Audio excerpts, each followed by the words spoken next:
Johnson. You are live with TSTRADIO. Um, we're gonna go and get started. We're gonna start out in Tuscaloosa today with Alabama. Reports that Cam Sims was very limited at practice yesterday. He suffered a shoulder injury in the opener versus USC. So he's very limited today. I know they said normally Nick Saban makes a decision on players on Wednesday if they're going to play on Saturdays, and he was very limited. He wasn't full pads. He didn't go full speed, so look to see less of Cam Sims this week. They'll probably rest him and get him ready for the Ole Miss game. But Tomlinson, he also suffered an injury in the USC game. He's back full speed, full pads. No worries about him. Rashad Evans was seen working with the linebackers at practice yesterday. I'm thinking they're getting him ready to get in pass rushing mode. Western Kentucky, they have a very athletic quarterback. They have some great receivers, so we're going to need someone to get to the quarterback, help out Ryan Anderson on them corners. So I think they're getting him ready to start rushing the quarterback going into the Ole Miss and Western Kentucky game. Alphonso Taylor's back at practice. He was suspended for one game, but he's back at practice. Nick Saban did say that he will not start this weekend. He will have to earn his playing time. So we'll see where that goes. We'll see. Maybe by the Ole Miss game he'll be back in rotation, and Pierce Baker can move back to the left side in his normal position. I think that will help out the offensive line a little. We will see a lot more better production out of them. Maybe we can put together drives, because if you notice in the USC game, we really didn't put together drives. It was big plays down the field. So maybe we can put together some drives if we can get the offensive line playing better. I know they said defensive line, Coach Saban's main concern is trying to get the guys to lose weight. Some guys are he wants them to be able to last longer in the games. He wants them to be able to get out to those edges and make some tackles where we struggled in the past. So he's working very hard on getting some of those guys' weight down. As you can see, some of the guys are down noticeable. From last year, their weight is down pretty good. So we're looking pretty good from last year. We don't have the depth as we did on last year on the defensive line. So we will need those guys to play a little longer. The NCAA has cleared Raekwon Davis, another defensive end / defensive tackle that should show some good production. I think I have some stats on him that I had wrote down. Let me see. Yeah, he's a freshman. He's 6'7", 335 pounds. He moves very well on his feet, so he'll be. I heard a couple people say that Nick Saban has never had a defensive lineman of his caliber. So maybe he can bring something different to the team and give us a different look and, help us out on that standpoint. I know Western Kentucky, they have some big-time receivers. One that caught my attention is Tyrone Taylor. He can stretch the field. I think he's really going to challenge our corners. Yeah, I think he's really going to give our corners some challenges. I think they're going to throw at Averett again. So be looking for them to throw the ball downfield and stretch out our defense a little. We're going to move on to Tennessee. After the Appalachian State game, Tennessee, they struggled. Josh Dobbs, he kind of struggled. He didn't live up to the expectations of everyone thought that he would be coming into the season. And it was some speculations that Bush Jones will be looking for a quarterback change. But yesterday at the press conference, I heard that he cleared the air. He's saying that there's no plans on playing any other quarterback but Joshua Dobbs. So he has a lot of confidence in Joshua Dobbs and that he feels like he can get the team to where they need to be. So to clear the air, there are no rumors at Tennessee of changing quarterbacks. So I wanted to talk about Chris Black, the transfer from Alabama.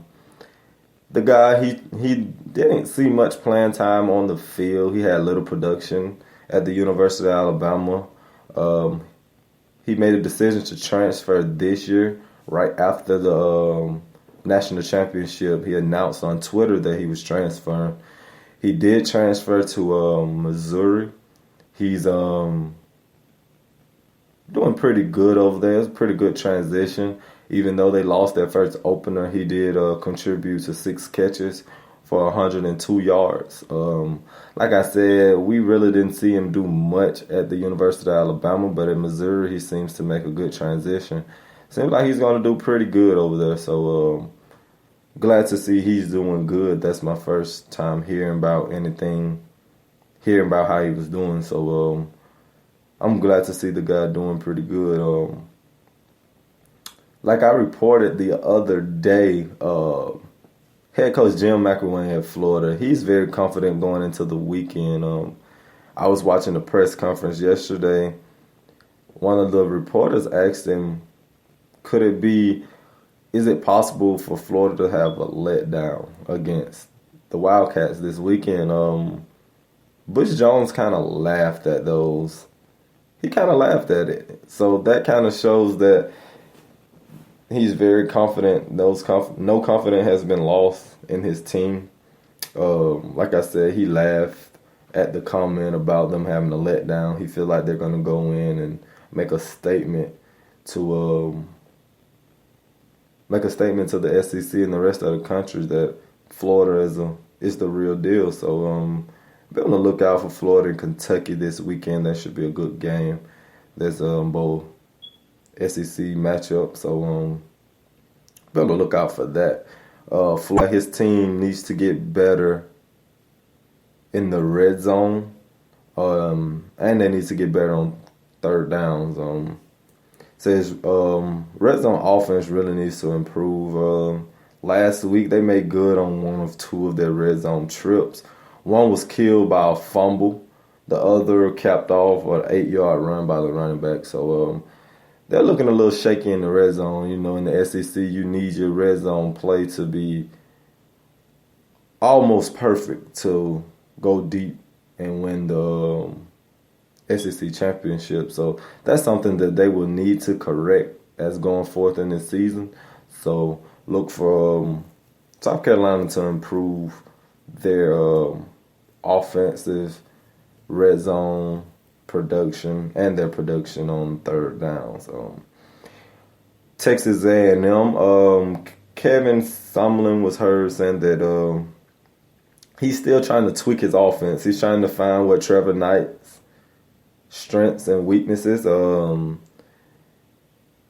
lot of people is giving a lot of feedback saying that Trevor Knight's this dynamic quarterback, but you got to remember, after the season he did beat Alabama, I think it was the Sugar Bowl, he lost his position to Baker Mayfield. So the guy hasn't really played a whole football game in 9 months. So that'll be something for Kevin Sumlin to try to polish up and get to working towards his strengths and